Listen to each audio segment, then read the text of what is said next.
Bismillahirrahmanirrahim. Assalamualaikum warahmatullahi wabarakatuh. Waalaikumsalam warahmatullahi wabarakatuh. Bismillah, alhamdulillah, wassalatu wassalamu ala rasulillah wa ala alihi wa ashabihi wa man tabi'ah.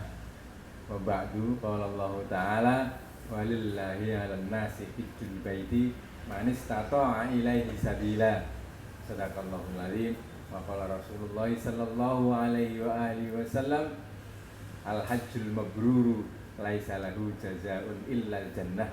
Shadaqa Rasulul Karim. Jamaah yang dimuliakan Allah dan Pak Yai Mufid yang saya hormati, saya muliakan. Alhamdulillah kita bertemu kembali di serba-serbi seputar haji lah. Jadi mungkin banyak hal yang di manasik tidak disampaikan, kemudian ditanyakan oleh para jamaah. Nah ini sebenarnya ada banyak pertanyaan ya. Tetapi saya mencoba merangkum. Yang pertama, kita kan mengambil haji tamattu. Ya, didahului dengan umroh wajib. Nah, ada yang memberikan penjelasan tentang bagaimana mengisi waktu itu, mana yang dibolehkan, mana yang tidak dibolehkan. Atau mungkin juga banyak kan yang melaksanakan umroh sunnah. Di antara umroh wajib sambil menunggu tanggal 8 Dzulhijjah. Nah, ada juga yang menyatakan bahwa atau memberikan anjuran bahwa pada saat menunggu itulah kita menyusun kekuatan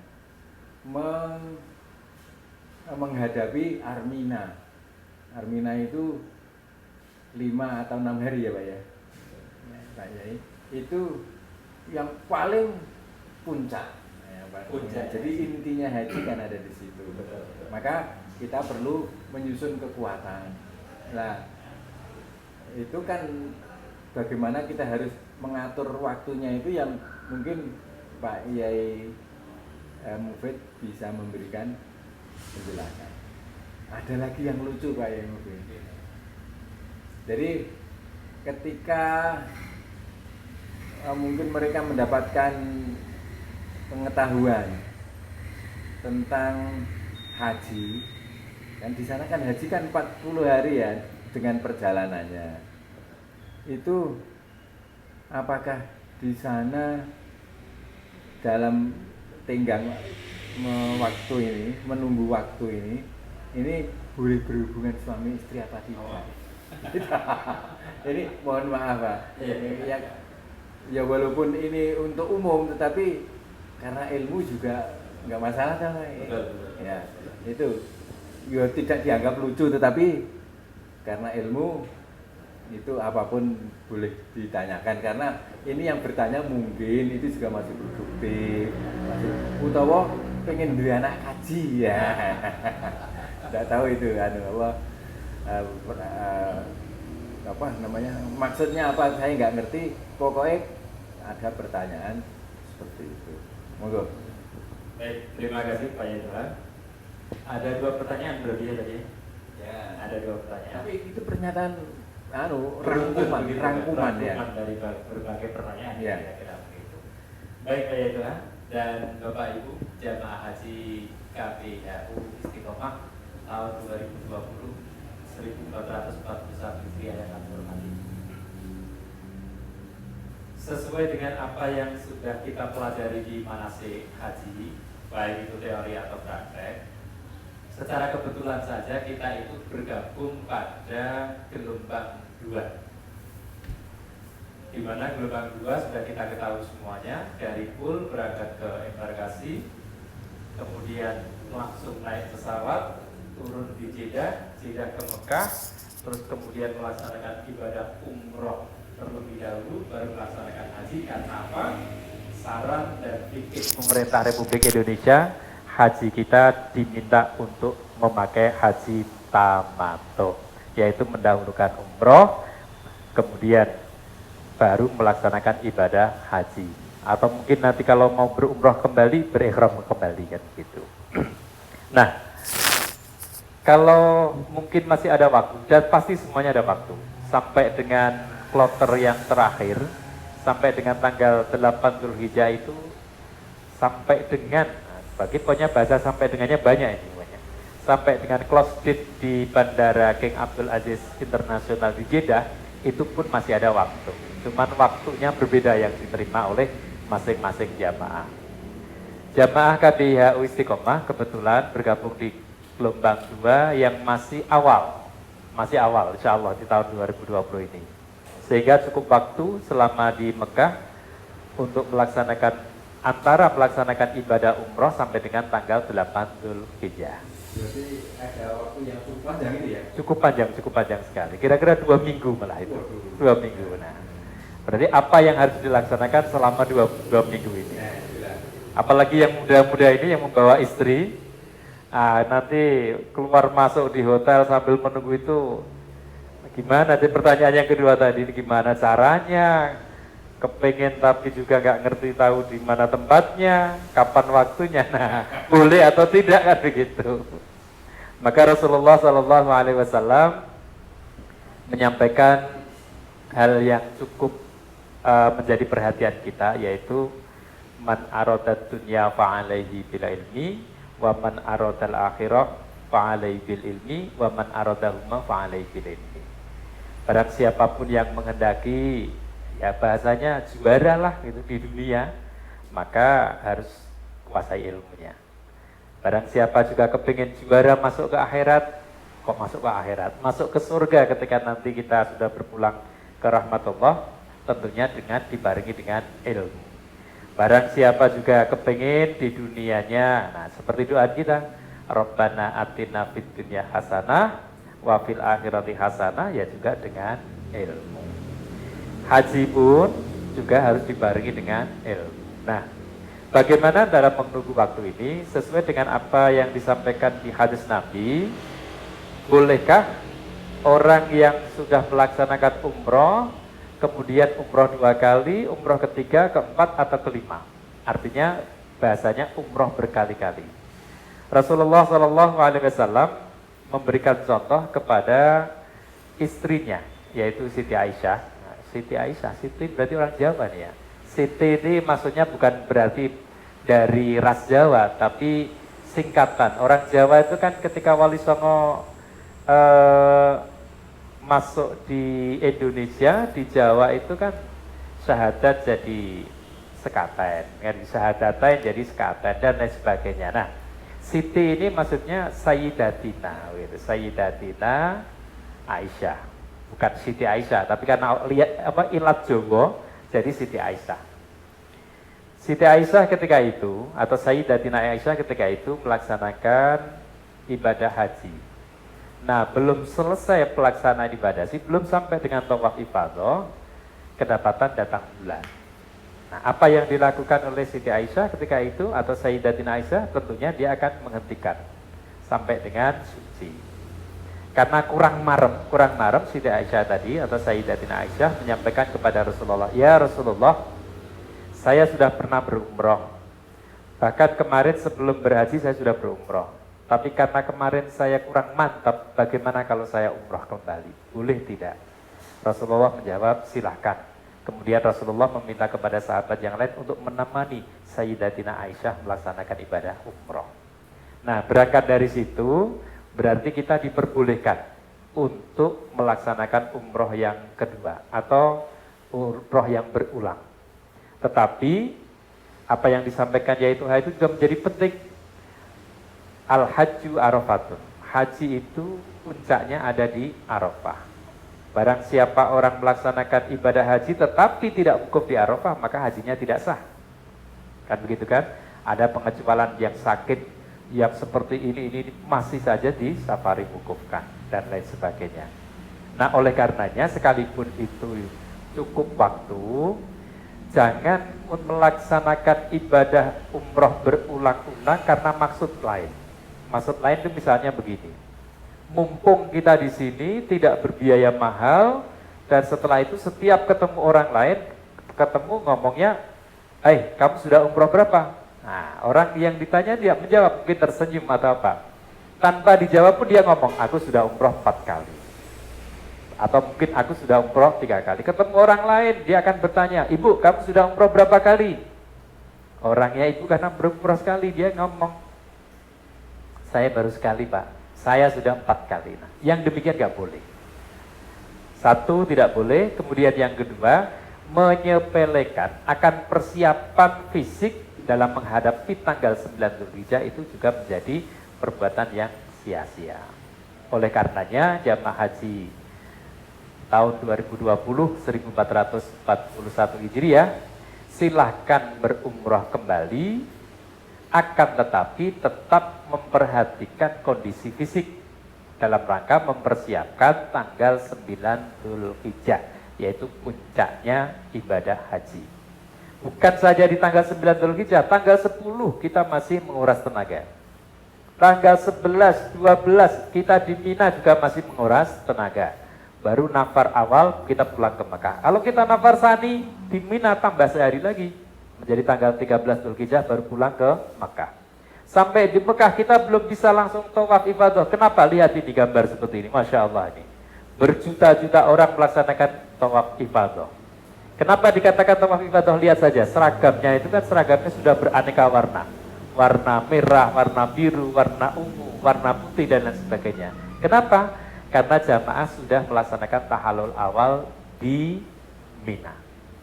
Jadi tanggal 14, 15, 16 itu masih padat-padatnya. Apalagi ada seruan dari penyelenggara haji Indonesia bagi jamaah haji gelombang 1, kloter 1 sampai dengan kloter 10 seyogyanya mempercepat pelaksanaan tawaf ifadah. Kenapa diminta untuk mempercepat? Karena setelah tawaf ifadah segera mempersiapkan diri pulang menuju Jeddah, terbang ke Indonesia. Jadi ada beberapa hal yang perlu diperhatikan ketika kita mau melaksanakan umroh yang berulang-ulang. Pada prinsipnya boleh. Mencari ridho Allah itu terpenting. Jangan sampai muncul ria, jangan sampai muncul sifat takabur, jangan sampai karena faktor yang lain. Saya khawatir kalau tidak berumroh lagi nanti saya dikatakan haji kok menggagani mangan turuan begitu. Itu kira-kira begitu. Iman-iman, tapi juga harus memperhatikan hal-hal yang itu. Kalau misalnya kita melaksanakan ibadah untuk pamer, untuk cerita kebanggaan itu ya, apalagi kesombongan itu kan iman-iman kan berarti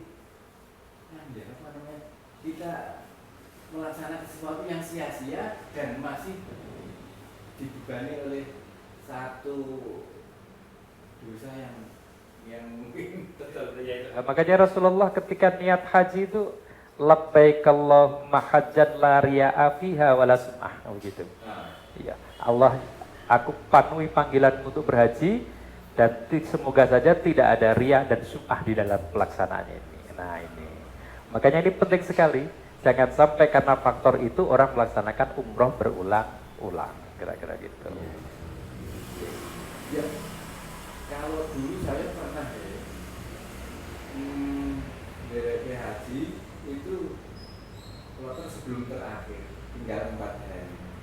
Itu berarti kurang lebih tanggal 1 Dzulhijjah gitu kan? Iya. Iya. Sebelum close date atau sudah menjelang tanggal 8 Dzulhijjah? Menjelang. Oh menjelang, berarti kurang lebih tanggal 4 Dzulhijjah kan gitu kan? Ya. Betul, betul. Nah itu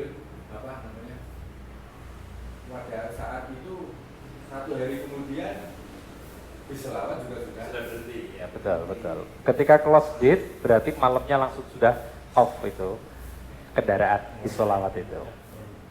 Nah itu nanti mungkin akhir sisa harinya yang agak panjang, tapi untuk itu tadi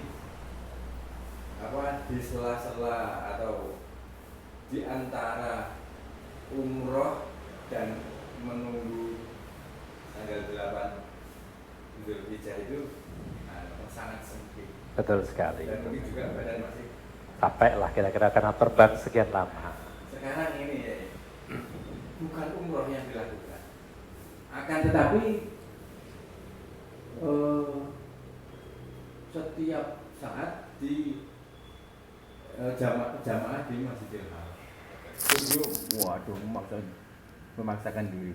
Kalau misalnya jarwal jalan kaki, ya habis jamaah pulang, nanti masuk waktu berangkat lagi. Atau paling tidak itu maghrib dan isya jadi satu, zuhur dan asar jadi satu, subuh sekali, subuh satu waktu. Jadi atau mungkin subuh dan duha. Nah itu jadi 3 kali berangkat pulang itu nggak capek.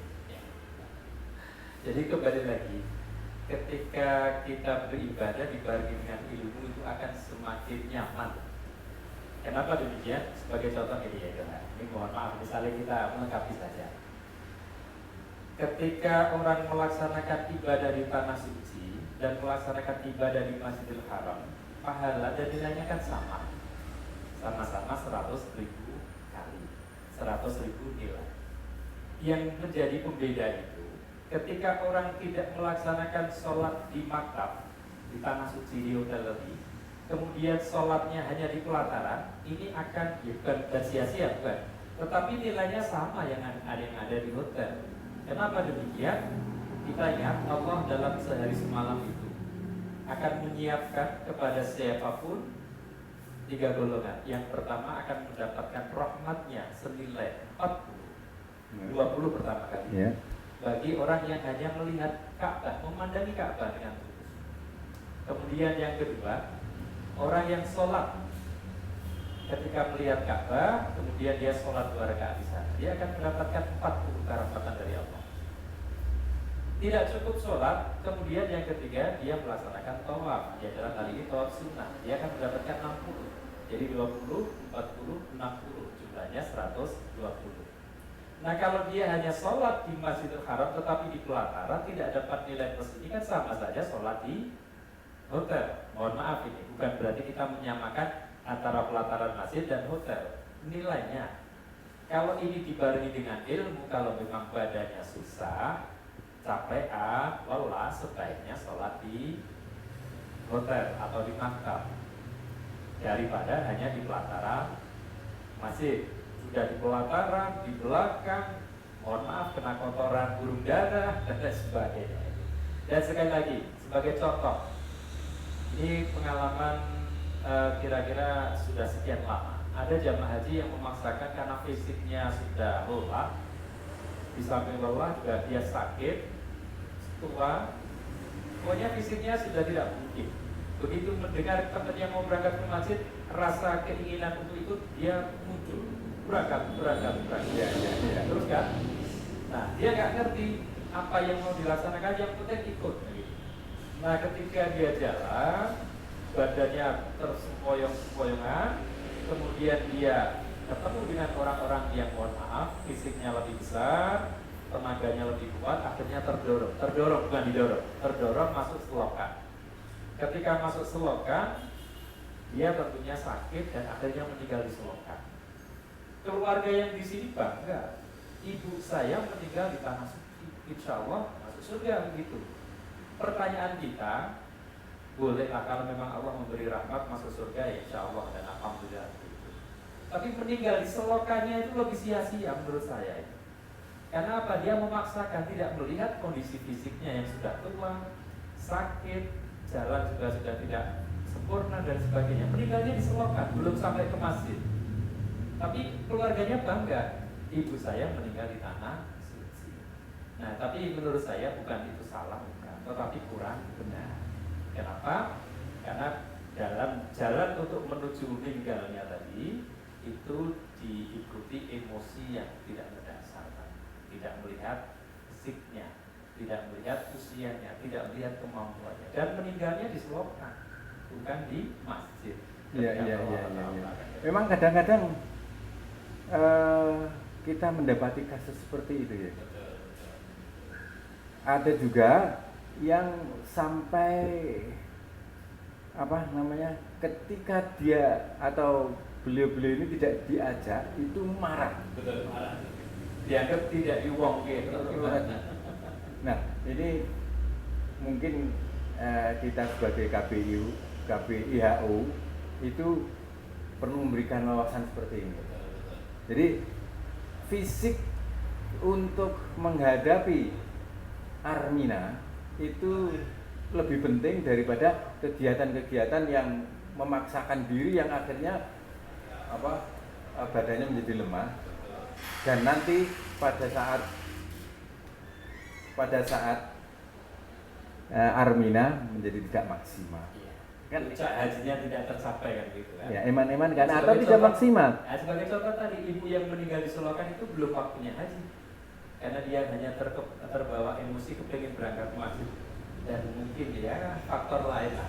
Haji Hanya kalau itu kan husnuzon kita. Betul. Ya memang ya Allah sudah mengendaki seperti itu ya. Dan dia sudah berniat haji. Betul. Maka juga sudah mendapatkan nilainya haji. Hanya ya kadang-kadang itu yang kita sesalkan, ada unsur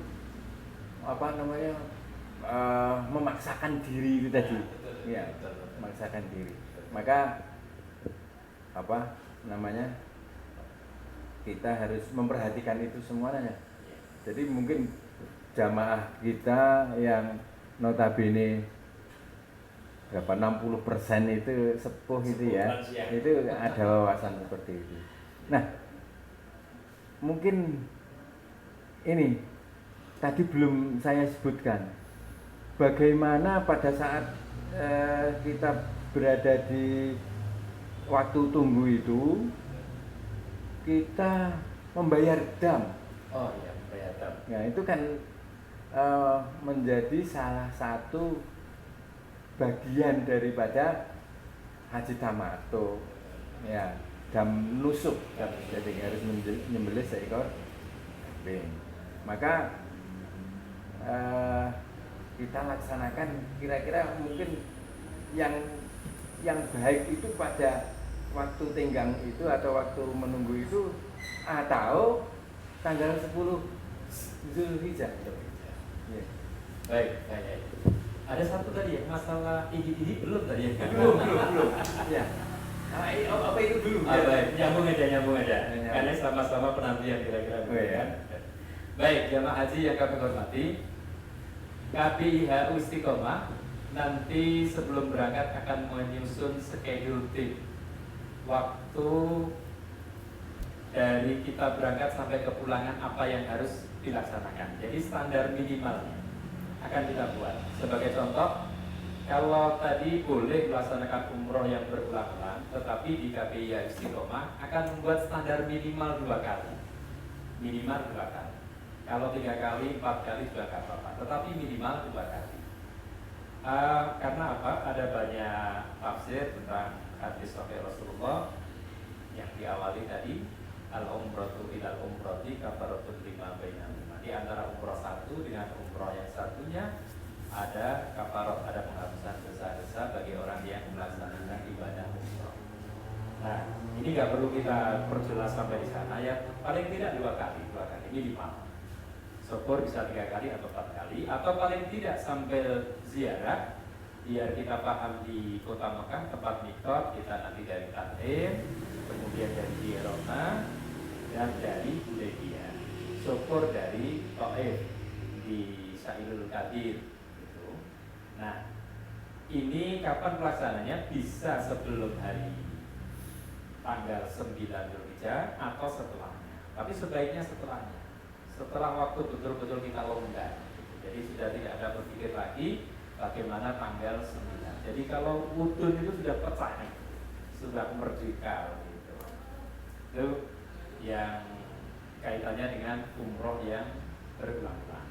Kemudian yang kedua tadi apa? Sebelum ini tadi Oh, dam nusuk. Dam nusuk memang seyogyanya disegerakan. Sekalipun waktunya itu tidak dibatasi. Mau setelah hajian boleh.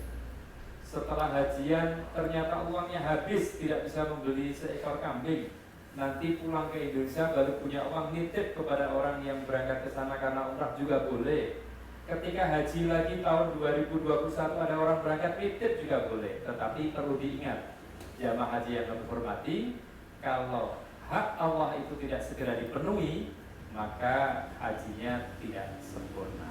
Sahnya sah, tetapi tidak sempurna. Ibarat bahasa kawan-kawan di pengurus KPIA Istiqomah itu gantung, gitu. Tidak sampai dikerek selesai sampai di atas gitu, gantung gitu. Nah, tanda garis merahnya tadi kan disegerakan. Pengertian disegerakan ada dua. Satu, disegerakan melalui bank arosdi dibayarkan selesai. Kemudian yang kedua, kadang jamaah kita orang-orang Indonesia yang berhaji itu kepengen melihat kambingnya sambil ziarah, sambil melihat tempat penyembelihannya. Bagaimana tata cara menyembelihnya? Seberapa besar kambingnya? Berapa toh harganya? Di mana toh belinya? Maka kalau tanggal 10 tidak mungkin. Kenapa? Tanggal 10 ini jamaah ada di Mina. Tidak bisa mungkin dimobilisir ke pasar hewan atau di Halakoh atau di tempat penyembelihan untuk menyaksikan itu. Nah, karena kemareman tadi, madhabnya maremiyah. Karena satu pengen mensegerakan, kemudian yang kedua pengen menyaksikan, maka kalau pengen menyaksikan, ya berarti sebelum tanggal 8 Zulhijjah mensegerakan dan pengen menyaksikan. Tetapi kalau tidak pengen menyaksikan, di tanggal 10 juga boleh. Tetapi ini bukan kurban, bukan kurban. Ya. Kira-kira begitu. Ya, bukan untuk hewan kurban. Bukan untuk korban ya, bukan untuk hewan korban. Walaupun mungkin boleh disembelih pada tanggal 10 Zulhijjah bareng dengan Korban. Jadi yang munahar itu boleh, tetapi itu bukan korban. Ya. Ini apa? Kalau di Bank Ar-Rajhi itu ya standar ini ya. Standar. Kalau di pasar mungkin. Tapi kan kita punya prinsip begini. Kalau ada kambing yang harganya 500 rial pun kita akan beli. Atau yang paling mahal, karena kita itu haji tidak bisa berkali-kali, mungkin seumur hidup sekali. Ya, kalau kita ingin memberikan yang terbaik untuk Allah sampai kepada dam nusuk pun, itu kalau bisa yang termahal, ambil yang terbaik. Ya. Itu. Ya. Di Bank Ar-Rajhi sekarang itu untuk pembelian seekor kambing, bahasa mereka yang tengah-tengah. Bukan yang tengah, yang paling minimal itu sudah 575 rial. Waduh. Seekor kambing yang paling minimal. Itu aneh ya. Berbeda dengan tahun-tahun yang lalu. Iya. Tahun yang lalu itu 450 rial itu. Ya, mungkin karena pasokan kambing semakin berkurang, kebutuhan semakin meningkat, atau Ya. mungkin faktor-faktor yang lain, atau inflasi mungkin. Iya, supply Jadi and sekarang demand tidak. minimal di Bank Ar-Rajhi 575. Wah. Nah, nanti dari jamaah KPIH Istiqomah kita akan mengambil yang mana. Kalau kita mantap di Bank Ar-Rajhi, malah itu pilihan yang paling minimal. Kalau maksimalnya 1000 pun juga ada, kan begitu. Apa? Ada? Ada pilihannya. Minimal, menengah, sampai yang paling bagus 1000 rial pun ada. Nah, kalau Itu pilihan kambing apa itu? kambing, kalau di sini mungkin ketawai. Kambingnya besar sekali, seperti onta itu. Wah, Seperti onta. seperti onta. Seperti onta. Ya, betul. kalau mungkin ya yang punya uang itu Iya. silahkan beli yang itu. Betul. karena ingin memberikan yang terbaik. Iya. Makanya Tapi kalau dihitung-hitung, Pak, betul. itu kambing sana dengan kambing sini, itu kok malah mahal di tanah air ya daripada di sana ya. Itulah. Kita nggak ngerti ya faktor apa ya? Apa karena tidak ada pajak ya? Atau apa ya? Oh, mungkin. Tapi sekarang juga ada pajak, jadi 15% malah di tahun ini. Iya. Kalau kemarin 5%, sekarang 15%. Tapi tetap saja kalau diurus dengan harga kambing di sini lebih murah gitu. Tetap lebih murah ya. Iya betul. Baik jamaah haji tahun 2020, nggak usah khawatir. Nanti kita kalau mengambil di Bank RSI kita ambil yang minimal atau tengah atau ini bervariasi boleh panjenengan milik. Tetapi kalau kita mengambil yang kedua, kita mau beli di pasar, kita yang tengah-tengah saja. Jangan terlalu yang murah, jangan yang terlalu yang mahal. Bahasanya Fatih Vera itu yang sedang saja. Khair umuri ausatuha. Sebaik-baik persoalan itu yang di tengah. Kira-kira begitu Pak Yai. Masalah ini nanti saja kira-kira begitu. Oh gitu. Baik. Semoga saya berhasil.